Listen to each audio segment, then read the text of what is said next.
First యూనిట్‌లో first chapter expected questions రీసెంట్‌గా launch అవుతున్న మిషన్స్ ఉన్నాయి. సో వాటి మీద వాటి యొక్క పేలోడ్స్ ఏంటి, వాటి యొక్క లాంచ్ వెహికల్స్ ఏంటి, వాటి ఏ డేట్ లాంచ్ అయింది, అటువంటి వాటి మీద ఎక్కువ ఫోకస్ చేయాలి. యూరో ప్రోబా 3 అనేది ఒకటి రీసెంట్గా లాంచ్ చేయడం జరిగింది. సో అది కాకుండా దానికి ముందు మనం చూసామంటే జీసాట్ 20 అదొకటి మనము స్పేస్ ఎక్స్ సహకారంతో మనం లాంచ్ చేసాం. ఈ వెరీ ఇంపార్టెంట్ అంబిషియస్ మిషన్స్ కొన్ని ఉన్నాయి, లైక్ చంద్రయాన్ 3, గగన్యాన్, ఇటువంటి గ్లోబల్ మిషన్స్ ఇంపార్టెంట్ మిషన్స్ ఏవైతే ఉన్నాయో వాటి మీద మనం స్పెషల్ ఫోకస్ చేసి వాటి గురించి తెలుసుకోవాలి. కొత్త కొత్త స్పేస్ స్టార్టప్స్ ఏం వచ్చాయి, వాళ్ళ యొక్క కాంట్రిబ్యూషన్ ఏంటి మన స్పేస్ సెక్టార్లో. సో అటువంటి క్వశ్చన్స్ మీద మనం ఎక్కువ ఫోకస్ చేస్తే ఖచ్చితంగా ఎక్కువ మార్క్స్ తెచ్చుకోగలుగుతాం. చిన్నప్పటి నుంచి మన మైథాలజీలో కానీ ఒక డ్రీమ్ అది. సో దాన్ని మనం సక్సెస్ఫుల్గా చంద్రయాన్ 3తో టచ్ చేసాం. ఒక సాఫ్ట్ ల్యాండింగ్ జరిగింది. అందులో సౌత్ పోల్లో first country to land on the south pole అనమాట.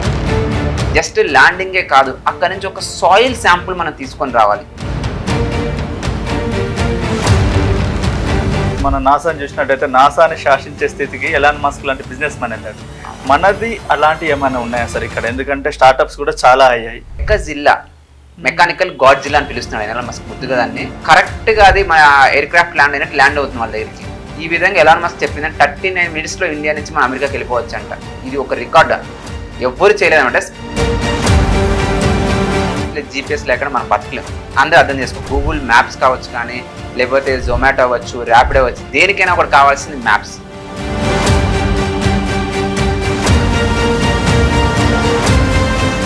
హలో అమిగోస్, ఎలా ఉన్నారు? ఏపీపీఎస్సీ స్టూడెంట్సా మీరు? ఈ వీడియో మీకోసమే.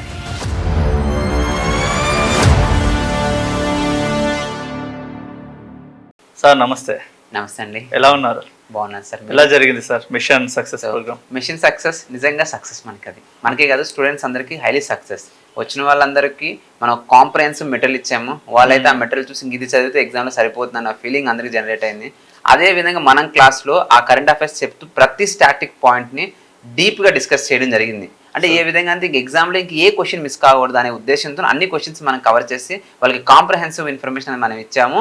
సో అది ఖచ్చితంగా స్టూడెంట్స్కి ఇంకా స్పేస్ నుంచి ఏ క్వశ్చన్ వచ్చినా స్కిప్ కాకుండా ఎగ్జామ్లో రాగలుగుతారు. మళ్ళీ లాస్ట్లో ఒక రివిజన్ సెషన్ పెట్టించి వాళ్ళ చేత అన్ని ఇంపార్టెంట్ పాయింట్స్ని మళ్ళీ మనం రివైజ్ చేయించాము. Right sir. అయితే సైన్స్ అండ్ టెక్నాలజీ కనుక చూసినట్టయితే ఫస్ట్ యూనిట్లో ఫస్ట్ చాప్టరే స్పేస్ సార్. ఎక్స్పెక్టెడ్ క్వశ్చన్స్ ఏముంటాయి సార్? ఎందుకంటే సైన్స్ అండ్ టెక్నాలజీ అనగానే ఫస్ట్ మన మైండ్లోకి వచ్చే స్పేసే ఫస్ట్ మైండ్లోకి వస్తుంది ఏ స్టూడెంట్కైనా. ఎక్స్పెక్టెడ్ క్వశ్చన్స్ ఏరియా నుంచి వచ్చే అవకాశాలు ఉంటాయి సార్. స్పేస్ నుంచి మనం ఎక్కువ ఎక్స్పెక్ట్ చేయాల్సిన క్వశ్చన్స్ ఏముంటాయంటే, సిలబస్ ప్రకారం మనం ఫాలో అవుతూ ఫస్ట్ మనకి మిషన్స్ అని మెన్షన్ చేయడం జరిగింది. అందులో రీసెంట్ మిషన్స్ అని అడిగారు. సో ఏవైతే రీసెంట్గా లాంచ్ అవుతున్న మిషన్స్ ఉన్నాయో సో వాటి మీద వాటి యొక్క పేలోడ్స్ ఏంటి, వాటి యొక్క లాంచ్ వెహికల్స్ ఏంటి, వాటి ఏ డేట్ లాంచ్ అయింది, అటువంటి వాటి మీద ఎక్కువ ఫోకస్ చేయాలి. సో దానికోసం మనం ఇస్రో వెబ్సైట్కి వెళ్ళేసి రీసెంట్ మిషన్స్ అని ఒక కాలం ఉంటుంది. దాన్ని మనం ఒక్కసారి ఓపెన్ చేసి ఏం లాంచ్ చేయని. సో మనం చూసామంటే ఇప్పుడు యూరో ప్రోబా 3 అనేది ఒకటి రీసెంట్గా లాంచ్ చేయడం జరిగింది.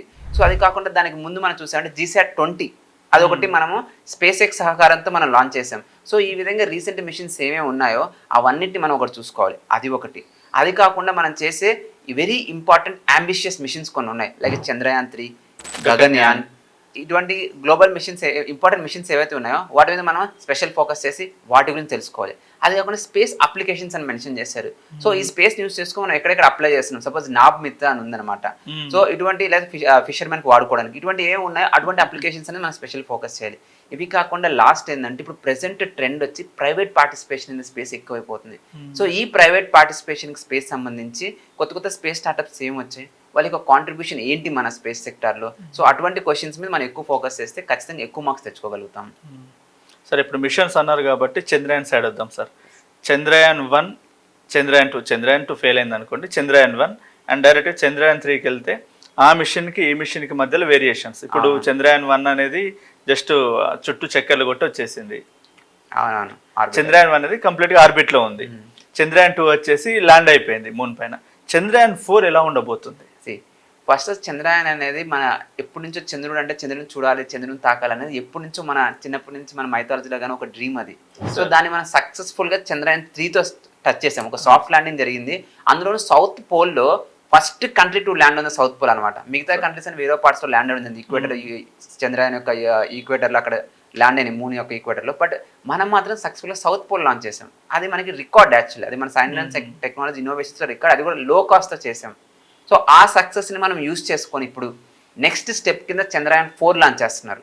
సో ఈ చంద్రయాన్ 4 కోసం మన యూనియన్ క్యాబినెట్ వాళ్ళు బడ్జెట్ క్లియరెన్స్ కూడా ఇచ్చారు. 2000 crores బడ్జెట్ క్లియరెన్స్ కూడా ఇచ్చేసి, సో మన టార్గెట్ ఏంటంటే ఇప్పుడు జస్ట్ ల్యాండింగే కాదు, అక్కడ నుంచి ఒక సాయిల్ శాంపుల్ మనం తీసుకొని రావాలి. సాయిల్ శాంపుల్ వచ్చి అంటే మన మూన్ యొక్క సాయిల్ ఎలా ఉంది, అందులో క్యారెక్టరిస్టిక్స్ ఏంటి, అందులో వాటర్ అవైలబిలిటీ ఎంత ఉంది అనేది మనం ఇక్కడ సాయిల్ తెచ్చి మనం టెస్టింగ్ చేయాలన్నమాట. సో ఇది కాకుండా మనకి ఇండియన్ గవర్నమెంట్ ఒక స్పెసిఫిక్ టార్గెట్ 2040కి మనం మూన్ మీద కూడా ఒక మనిషిని పంపించాలి. ఇప్పుడు మూన్ తాకాలని మనకి ఎప్పటి నుంచో కోరుకుంటుంది, చందమామ రావే, చందమామని తాకాలి, మా పిల్లవాడిని ఒకసారి తాకెళ్ళిపోయి అని చెప్పుకున్నాం. కానీ ఈ రోజు మనకు నిజంగా తాకే అవకాశం రాబోతుంది. అది మనం 2040లో 2040 మనం టార్గెట్ పెట్టాం. దానికోసము ఈ చంద్రయాన్ 4 ఒక బ్రిడ్జ్ లాగా మనకి పనిచేసి భవిష్యత్తులో మనం మూన్ మీదకి ల్యాండ్ అవుతాం. ఇండియన్ స్పేస్ సెక్టర్ ఇంకా అద్భుతమైన ప్రగతి సాధిస్తుంది ఖచ్చితంగా. సార్, చంద్రుడిని తాకాలి, మనిషి అడుగానే చంద్రుడిపై పడాలి అంటున్నారు కదా, సో దానికి బిఫోర్ గగన్యాన్ అనే మిషన్ ఉంది మనకి. సార్ ఇది ఎలా ఉండబోతుంది అంటే గగన్యాన్ మిషన్ ముందు సక్సెస్ అవుతేనే ఫర్దర్ స్టెప్స్ అనేది ల్యాండ్ అవ్వడానికి అవకాశాలు ఉంటాయి కదా సార్? సో గగన్యాన్ ద్వారా మనం ఒక ముగ్గురు ఆస్ట్రోనట్స్ని మనము ఒక లోయర్ ఆర్బిట్లోకి పంపించాలనుకుంటున్నాం. సో ఆల్రెడీ అందులో దానికి సంబంధించి ఒక మనం నలుగురిని సెలెక్ట్ చేసి అందులో నుంచి ఒక ముగ్గురు పంపిస్తున్నాం. సో వాళ్ళకి ప్రీ డిఫైన్ ముందే కొంచెం ట్రైనింగ్ కూడా కావాలని చేసి ఆక్సియం 4 అని ఒక యుఎస్ఏ మిషన్ ఉంటుంది నాసాకి మరియు ఆక్సియం 4 అనే కంపెనీతో. సో అందులో నుంచి మనం ఆల్రెడీ శుభన్ శుక్లా అనే ఒకరిని పంపిస్తున్నాం అనమాట. సో బేసిక్గా ఒకసారి ముందు అందరూ ఒకేసారి వెళ్తే కొంచెం టెన్షన్ పడిపోవచ్చు, కొత్త వాళ్ళు కదా, కొంచెం సరిగ్గా తెలియక. సో అందుకని ముందే మనం ఒకరిని వేరే నాసా సహకారంతో మనం పంపించడం జరుగుతుంది. సో వాళ్ళు ఇక్కడికి వచ్చినాక ఆ ట్రైనింగ్ అయిపోయినాక మన వాళ్ళు ఇక్కడ నుంచి లాంచ్ వెహికల్ 3 అనేది యూజ్ చేసుకొని, జిఎస్ఎల్ లాంచ్ వెహికల్ 3 యూజ్ చేసుకొని మనము గగన్యాన్ ద్వారా స్పేస్లో పంపిస్తున్నాము. సో అది ఖచ్చితంగా ఇంతకుముందు రాకేష్ శర్మ గారు వెళ్ళారు 1984లో, రష్యా యూజ్ చేసుకుని వెళ్ళారు. కానీ అది మన టెక్నాలజీ కాదు. వాళ్ళు ఈ రోజు ధైర్యంగా మనం ఈ రోజు గర్వంగా మన వాళ్ళు వెళ్తున్నారని చెప్పొచ్చు. ఈ విషయంలో రాకేష్ శర్మ గారు ఒక ఇంట్రెస్టింగ్ టాపిక్ చెప్పారనమాట. అప్పుడు ఆయన స్పేస్కి వెళ్ళినప్పుడు కింద నుంచి ఇందిరాగాంధీ గారు మాట్లాడినప్పుడు ఎలా కనిపిస్తుంది ఇండియా అని అడిగారంట క్వశ్చన్. సారా జహాసే అచ్చా అనేసి ఆయన చెప్పాడంట. అది విన్నప్పుడు, ఆ రోజు రేడియోలో విన్నప్పుడు జనాలు అందరూ ఎమోషనల్ అయిపోయారు. మనవాడు పైకి వెళ్ళి మన గురించి ఇంత గొప్పగా చెప్తున్నారు అనేసి అందరూ ఎమోషనల్ అయిపోయి కంటతడి కూడా పెట్టారంట ఇందిరాగాంధీ లాంటి వాళ్ళు. అంత ఎమోషనల్ అయిపోయారు. సో ఈ రోజు మళ్ళీ మన వాళ్ళే సొంతంగా ఒక ముగ్గురు వెళ్ళి మళ్ళీ రేపు సారే జహాసచ్చా అంటే వినడానికి మనకి గర్వంగా ఉంటుంది. సో ఇస్రో దీనికోసం ఎంతో కృషి చేస్తుంది. సో దానికి సంబంధించి చాలా టెక్నాలజీస్ ఆల్రెడీ టెస్టింగ్ అయిపోయింది, లాస్ట్ స్టేజ్లో ఉంది. మోస్ట్లీ 2026కి పంపిస్తున్నారు. సో ఇంకా గొప్ప విషయం ఏంటంటే యూనియన్ క్యాబినెట్ వాళ్ళు గగన్యాన్ మిషన్ ఎక్స్టెండ్ చేసి భారత్ అంతరిక్ష స్టేషన్ ఒకటి పంపించాలని టార్గెట్ చేస్తున్నారు. సో దీనికోసం 20,000 కోట్ల బడ్జెట్, ఇంతకుముందు 11,000 crores బడ్జెట్ గగన్యాన్కి ఉండేది. ఇప్పుడు దాన్ని ఎక్స్టెండ్ చేసి 20,000 crores బడ్జెట్ చేసి ఆ 20,000 crores భాగంగా భారతీయ అంతరిక్ష స్టేషన్ ఎవరికి వాళ్ళకైనా నాసా వాళ్ళకి రష్యా వాళ్ళకే ఉండాలా ఒక స్టేషన్, మనకు కూడా ఒకటి ఉండాలి. రేపు భవిష్యత్తులో మనం ఎప్పుడు కానీ మనం అప్పుడు ఆస్ట్రోనట్ని పంపించి మళ్ళీ తీసుకొని రావచ్చు. అటువంటి స్టేషన్ మనకు కావాలనే ఉద్దేశంతో భారతీయ అంతరిక్ష స్టేషన్ అని 2028కి ఫస్ట్ మాడ్యూల్ పంపిస్తారు. 2035కి మొత్తం ఒక అంతరిక్ష స్టేషన్, మనది ఒక కంప్లీట్ స్టేషన్. ఆ స్టేషన్ అంటే మనం ఎప్పుడు కానీ అప్పుడు వెళ్ళి రావడానికి, అక్కడ రీసెర్చ్ చేసుకోవడానికి వాటికి అనుకూలంగా మనం పంపిస్తున్నాం. సో మనం చూసాం 2035కి భారతీయ అంతరిక్ష స్టేషన్, 2040కి అక్కడ నుంచి మూన్, సో ఆ తర్వాత మళ్ళీ మార్స్ కూడా మనం వెళ్ళిపోవచ్చేమో. సో స్పేస్ సెక్టర్ ఇస్రో చాలా గొప్ప ప్రయత్నాలు చేస్తూ చాలా ముందుకు వెళ్తున్నాం అనమాట. అయితే బయట దేశాలు కనుక చూసినట్టయితే ఆల్రెడీ డెవలప్డ్ కంట్రీస్లో ఈ స్పేస్ ఆర్గనైజేషన్స్ ఏదైతే ఉన్నాయో వీటిపైన ప్రైవేట్ ప్రభావం అనేది చాలా ఉంది. ఎగ్జాంపుల్ మన నాసాని చూసినట్టయితే నాసాని శాసించే స్థితికి ఎలాన్ మస్క్ లాంటి బిజినెస్ మ్యాన్ వెళ్ళాడు. మనది అలాంటి ఏమైనా ఉన్నాయా సార్ ఇక్కడ? ఎందుకంటే స్టార్టప్స్ కూడా చాలా అయ్యాయి. సో ఈక్వల్గా మనకు ఇస్రోతో ఈక్వల్గా పోటీ పడే సంస్థలు మన ఇండియాలో ఉన్నాయా? ఒకవేళ ఉంటే దానిపైన మనకు కాంపిటేటివ్ ఒక ఆస్పిరెంట్ దాన్ని ఎలా అనలైజ్ చేయాలి?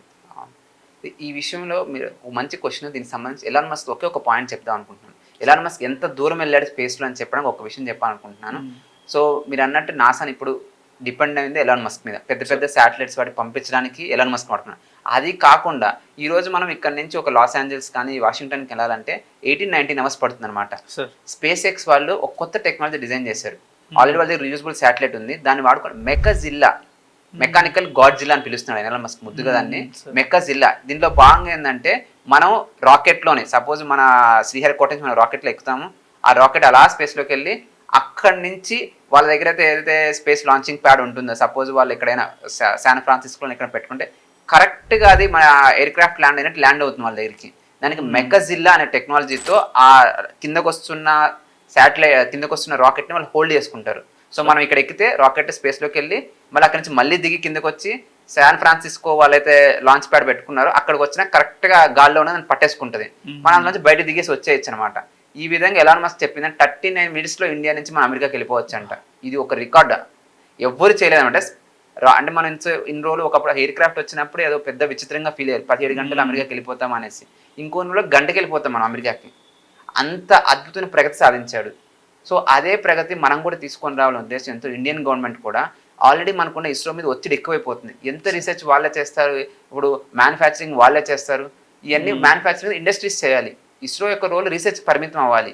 కొత్త కొత్త టెక్నాలజీ చేసి వాళ్ళకి ఇస్తే వాళ్ళు లాంచ్ చేసుకోవాలి. సో అందుకని మనం నేషనల్ స్పేస్ పాలసీ తీసుకొచ్చాము. ఇన్ స్పేస్, ఎన్ఎస్ఏ లాంటి కొత్త ఆర్గనైజేషన్ తీసుకొచ్చి ఈరోజు ప్రైవేట్ కంపెనీస్ని మనం ఎంకరేజ్ చేస్తున్నాం. దీని యొక్క ఫలితం మనకు ఒకే ఒక ఎగ్జాంపుల్ ద్వారా చూడొచ్చు. అదేంటంటే అగ్నికుల్ కాస్మోస్ వాళ్ళు వరల్డ్స్ ఫస్ట్, ప్రపంచంలోని మొట్టమొదటి 3D ప్రింటెడ్ రాకెట్ ఇంజిన్ తయారు చేశారు. 3D ప్రింటెడ్ రాకెట్ ఇంజిన్ అనమాట. ఎవరు చేయలేదు. అంటే మన ప్రైవేట్ వాళ్ళకి మనం అవకాశం ఇస్తే, ఇండియాలో ఉన్న టాలెంట్కి మనం అవకాశం ఇస్తే ఎంత మంచి రిజల్ట్స్ తీసుకొస్తారు అన్నదానికి నిదర్శనం అనమాట. సో ఈ ప్రగతిని మనం చూసి గవర్నమెంట్ ఆఫ్ ఇండియా కూడా ఏం చేసిందంటే ఒక ఫండ్, స్టార్టప్స్, స్పేస్ స్టార్టప్స్ కోసం ఒక 1000 కోట్ల ఫండ్ క్రియేట్ చేసింది. ఈ 1000 కోట్ల ఫండ్ ఏదైతే స్పేస్ ప్రైవేట్ స్టార్టప్స్ ఏవైతే బాగా వస్తున్నాయో వాళ్ళకి డబ్బుల రూపంలో ఇచ్చి వాళ్ళు ఇంకా ఎంకరేజ్ చేస్తున్నారు. ఈ ఎన్ఎస్ఏఎల్ ద్వారా టెక్నాలజీస్ ట్రాన్స్ఫర్ చేసే ప్రైవేట్ కంపెనీస్, సో వాళ్ళ కంపెనీస్ యొక్క గ్రోత్కి కృషి చేస్తున్నారు అనమాట. సో భవిష్యత్తులో మనం కూడా ఒక ఎలాన్ మస్క్ మనం క్రియేట్ చేయొచ్చేమో. సో అది ఖచ్చితంగా మనకి మన ఇండియన్ యొక్క స్ట్రెంగ్త్, గ్లోబల్ పొటెన్షియల్ యొక్క స్ట్రెంగ్త్కి యాడ్ అవుతుంది. సో ఇంకా భవిష్యత్తులో అన్ని శాటిలైట్స్ మనమే లాంచ్ చేయొచ్చు. ఇండియాలో ఉన్న ఒక అడ్వాంటేజ్ అంటే తక్కువ రేటుకి లాంచ్ చేస్తాం. సో మనం అంతా వేరే వాళ్ళతో కంపేర్ చేస్తే తక్కువ రేటుకి ఇస్తాము. సో అదేవిధంగా క్వాలిటీని కూడా మనం డెలివరీ చేయగలుగుతాం. సో అది ఖచ్చితంగా భవిష్యత్తులో ఖచ్చితంగా ప్రైవేట్ సక్సెస్ అవుతుంది అని గవర్నమెంట్ సపోర్ట్ ఎక్కువ ఉంది. అయితే సార్ రీసెంట్గా ఇండియన్ టెలికమ్యూనికేషన్ గురించి ఒక న్యూస్ చదివాను నేను. అదేంటి అంటే ఎలాన్ మస్క్ డైరెక్ట్గా ఇండియాలో పెట్టుబడులు పెడతాడు. దీని త్రూ ఏంటంటే డైరెక్ట్గా శాటిలైట్ నుండి మొబైల్కి కనెక్టివిటీ, డైరెక్ట్గా సిగ్నల్ అనేది వస్తుంది. ఇప్పుడు ప్రెజెంట్ ఏంటంటే శాటిలైట్ నుండి టవర్స్కి రావడం, టవర్స్ నుండి మనకి రావడం చాలా పెద్ద ప్రాసెస్. ఇట్లాంటి ఏదైతే టెక్నాలజీస్ ఉన్నాయో సైన్స్ అండ్ టెక్నాలజీ పైన అండ్ దాంతో కాంపిటేటివ్ ఎగ్జామ్స్ పైన చూపించే ప్రభావం ఎలా ఉండబోతుంది సార్? సైన్స్ అండ్ టెక్నాలజీ అంటే డైనమిక్ సబ్జెక్ట్. జరుగుతున్న ప్రతి డెవలప్మెంట్ని, అభివృద్ధిని మనము తీసుకొని దానికి సంబంధించిన పాయింట్స్ మనం ప్రిపేర్ అవ్వాలి ఎగ్జామ్కి సంబంధించి. సో ఇందులో ఒకటి స్పేస్ ఇంటర్నెట్. ఒకప్పటిలాగా టవర్ నుంచి ఇంటర్నెట్ వస్తున్నది, ఒకసారి సిగ్నల్ సరిగ్గా అందదు, పోతుంది, అన్ని ప్రాబ్లమ్స్ ఉన్నాయి. వీటన్నిటిని రెక్టిఫై చేస్తూ స్పేస్ ఇంటర్నెట్ హై క్వాలిటీ మరియు ఫాస్ట్ ఇంటర్నెట్ ప్రొవైడ్ చేయగలదు. ఇది already Elon Musk star link అనే ప్రోగ్రామ్ ద్వారా ఒక 10,000 శాటిలైట్స్ని లాంచ్ చేశాడు. ప్రపంచాన్ని మొత్తానికి ఆయన ఇంటర్నెట్ ప్రొవైడ్ చేయగలుగుతున్నాడు. ఈ రోజు మనం రష్యా ఉక్రెయిన్ వార్ చూసామంటే ఉక్రెయిన్కి ఇంటర్నెట్ ఇస్తుంది స్టార్ లింక్. ఇజ్రాయెల్ పాలస్తీనా కాన్ఫ్లిక్ట్ చూసామంటే వాళ్ళకి హై క్వాలిటీ ఇంటర్నెట్ ఇస్తుంది స్టార్ లింక్. సో ఈ విధంగా ప్రైవేట్ ఇంటర్నెట్ ద్వారా చాలా స్పీడ్ ఉంటుంది, అద్భుతమైన క్వాలిటీ తీసుకొని రావచ్చు. సో ఎలాన్ మస్క్ రీసెంట్గా ఇండియాకి స్టార్ లింక్ని ఎక్స్టెండ్ చేద్దాం ట్రై చేస్తున్నారు. సో ఇది ఒక చిన్న కాంట్రవర్షియల్ ఏంటంటే మన Indian telecommunication companies like Reliance Jio వాళ్ళు ఎవరైతే ఉన్నారో వాళ్ళు దానికి అబ్జెక్ట్ చేస్తున్నారు. సో వాళ్ళు వచ్చారంటే మోనోపాల్ అయిపోద్ది, ఇండియన్ టెలికమ్యూనికేషన్ కంపెనీస్ అనేది దెబ్బతినిపోతాయని కూడా న్యూస్లో ఉంది. అని చెప్పి మన కంపెనీస్ని ఆపకూడదు. డెవలప్మెంట్ మనం ఎప్పుడైతే ఆపామో అప్పుడు మనం వెనక పడిపోతాం. ఎవడో కూడా బెటర్ ఇంటర్నెట్ వస్తుంది, మన దగ్గర ఉండదు అని చెప్పి గవర్నమెంట్ కూడా మన ప్రైవేట్ కంపెనీస్ని ఎంకరేజ్ చేస్తుంది. సో దానికి ఫర్ ఎగ్జాంపుల్ మనం ఎయిర్టెల్ చూసామనుకోండి. ఎయిర్టెల్ వాళ్ళు యూకేలో ఒక కంపెనీతో కొలాబరేట్ అయ్యి యూటిలిసాట్ 1 వెబ్ అనే ఒక స్పేస్ ఇంటర్నెట్ని ప్రోగ్రామ్ లాంచ్ చేస్తే దీనికి గవర్నమెంట్ ఆఫ్ ఇండియా క్లియరెన్స్ వచ్చేసింది. అంటే భవిష్యత్తులో మనం ఎయిర్టెల్ ప్రొవైడ్ చేస్తే యూటిలిసాట్ 1 వెబ్ అనే ఇంటర్నెట్ని, స్పేస్ ఇంటర్నెట్ని మనం వాడుకోవచ్చు. అలానే రిలయన్స్ కూడా అందులో ముందంజలో ఉండాలనేసి జియో స్పేస్ ఇంటర్నెట్ అని వాళ్ళు లాంచ్ చేస్తున్నారు. సో వాళ్ళు కూడా మన వాళ్ళు లాంచ్ చేస్తున్నారు. సో వాళ్ళు కూడా బెటర్ క్వాలిటీ అనేది మనకి ప్రొవైడ్ చేయాలి.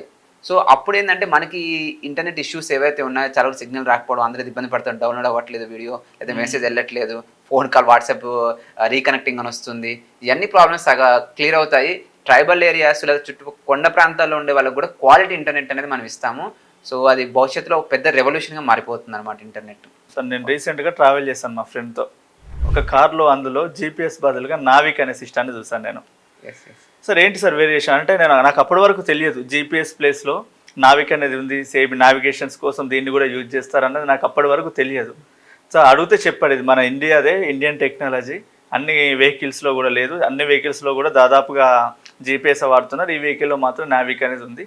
ఇది లాంచ్ కూడా చాలా ఇయర్స్ అవుతుంది కానీ మార్కెట్లో లేదు, మొబైల్స్లో లేదు, ఏంటి సార్ ఇది? సో ఫస్ట్ మనం నావిక్ గురించి ఒక విషయం అసలు ఫస్ట్ మనం జీపీఎస్ గురించి తెలుసుకుంటేనే Sir. ఈ రోజు location based services especially GPS లేకుండా మనం బతకలేం. అందరూ అర్థం చేసుకో, గూగుల్ మ్యాప్స్ కావచ్చు, కానీ లేకపోతే జొమాటో అవ్వచ్చు, ర్యాపిడ్ అవ్వచ్చు, దేనికైనా ఒకటి కావాల్సింది మ్యాప్స్, లొకేషన్ బేస్డ్ సర్వీసెస్. అది లేకుండా మనం బతకలేం. ఈ రోజు మనం ప్రతి దానికి యూఎస్ఏ జీపీఎస్ మీద డిపెండ్ అవ్వాల్సి వస్తుంది. వాళ్ళకి ఎన్నో వేల కోట్లు మనం ఇస్తున్నాం ఈ జీపీఎస్ సర్వీసెస్ కోసం. గూగుల్ వాళ్ళకి కానీ లేకపోతే యూఎస్ఏ వాళ్ళకి మనం డబ్బులు కట్టాల్సి వస్తుంది. ప్లస్ సెక్యూరిటీ సిచ్యువేషన్లో మనకి ఇంతకుముందు ఇండియా పాకిస్తాన్ కాన్ఫ్లిక్ట్ వచ్చినప్పుడు యూఎస్ఏ వాడు మన జీపీఎస్ ఇవ్వని చెప్పేశాడు. మీరు మా జీపీఎస్ని వాడుకోవద్దు అన్నాడు. మనకి ఎలా మిజైల్స్ లాంచ్ చేస్తాం? ఆ రోజు మనం చాలా ఇబ్బంది పడ్డాం. ఇవన్నీ ఆలోచించి గవర్నమెంట్ ఆఫ్ ఇండియా మన ఓన్ జీపీఎస్ మనకు ఉండాలి అనే ఉద్దేశంతో నావిగేషన్ ఫర్ ఇండియన్ కాన్స్టలేషన్తో వచ్చారనమాట. సో ఈ నావిక్ ఈరోజు ఆల్రెడీ మన 7 శాటిలైట్ లాంచ్ చేశారు. రీసెంట్గా ఇంకో కొత్త శాటిలైట్ కూడా మనం పంపించాం, బెస్ట్ అడ్వాన్స్డ్ శాటిలైట్స్ పంపించాం. దీని యొక్క టెక్నాలజికల్ డెవలప్మెంట్స్ జరుగుతూ ఉన్నాయి. మన మొబైల్స్కి సంబంధించి 5G మొబైల్స్లో రేపు రాబోయే January 1, 2025 నుంచి ప్రతి 5G మొబైల్ లాంచ్ అవుతుందంటే అందులో నావిక్ ఉండాల్సిందే. నెక్స్ట్ ఇయర్ December 31 తర్వాత నుంచి అన్ని మొబైల్స్తో ఉండాలి, మ్యాండేటరీ. ఇది గవర్నమెంట్ తీసుకొచ్చిన రూల్స్. సో భవిష్యత్తులో మనకి ఇంకా జీపీఎస్ అవసరం ఉండదు. మన నావిక్తో మనము కమ్యూనికేట్ చేసుకోవచ్చు. మన గూగుల్ మ్యాప్స్ మనకు వస్తాయి. మనకు సంబంధించి జొమాటో వీళ్ళందరికీ నావికే వాడుకుంటారు భవిష్యత్తులో. సో దీనివల్ల మన సెక్యూరిటీ బాగుంటుంది, డబ్బులు ఎవరికో ఇవ్వాల్సిన అవసరం ఉండదు. ప్లస్ బెటర్ క్వాలిటీ సర్వీసెస్ని నావిక్ కూడా ప్రొవైడ్ చేయగలదు. అంతే సమర్థవంతంగా ఎలా అయితే జీపీఎస్ చేస్తుందో అంతే సమర్థవంతంగా ఇండియాలో నావిక్ కూడా పనిచేస్తుంది అనమాట. సో ఇది మన ఇండియాకి, మన పీపుల్స్కి చాలా హెల్ప్ఫుల్ ఖచ్చితంగా.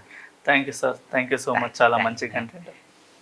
ఎలా ఉంది వీడియో? ఇలాంటి వీడియోలు మీ ఎగ్జామ్ అయిపోయేంత వరకు కూడా వస్తూనే ఉంటాయి. మీకు సైన్స్ అండ్ టెక్నాలజీ కానివ్వండి, కరెంట్ ఎకానమీ కానివ్వండి, కరెంట్ పాలిటీలో కానివ్వండి, ఏమైనా డౌట్స్ ఉంటే కామెంట్ బాక్స్లో మెన్షన్ చేయండి. మీకోసం స్పెషల్ వీడియో అనేది కంపల్సరీగా నేను చేపిస్తూ మీ ముందుకు తీసుకొస్తాను. Thank you so much. Follow అవడం మర్చిపోకండి.